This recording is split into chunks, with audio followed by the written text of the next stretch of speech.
My name's Simon McCorry. I'm sound designer and composer for this production of Winter's Tale. So can you talk a little bit about what a sound designer and composer does? A composer, writes music where appropriate.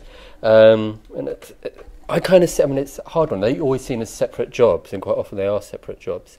Sound design generally deals with creating atmospheres using, I suppose, what people call found sound. That's objects we find around us or sourcing them from CDs or CD libraries.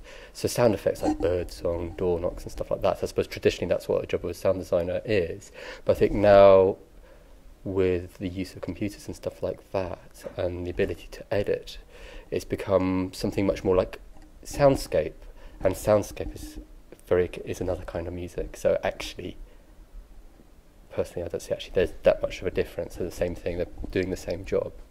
So it's about underpinning mood, or creating the atmosphere of a place, or marking things out which are happening, linking them back to other things which have happened, which they may have some kind of relationship to and stuff like that.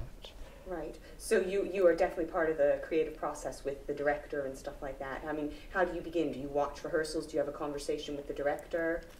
Yeah, generally. I think of this one, because I've worked with some before, we had many conversations about what the music might be and what its role is, etc., etc. And generally, in this one I kind of saw full runs later on. But yeah, it'd be about seeing rehearsals, discussion with other members of the creative team as well. Sure. So. And how did you get into being a sound designer / composer? Did you train or? I didn't train. I've been a musician for a very long time, and so I got into doing sound design really from being a musician. I'm a cellist initially. That's what my first instrument is. But when I was younger, I used to play in a lot of bands. Got into sound engineering, so picked up those skills. So I was writing music for theatre before I became a sound designer. I became a sound designer almost like completely in a parallel way because of my interest with technology and stuff like that. I was actually doing creating soundscapes for installations with artists, so creating a space. And I met a director who was interested in the music I'd created, and he kind of gave me our first job as a sound designer.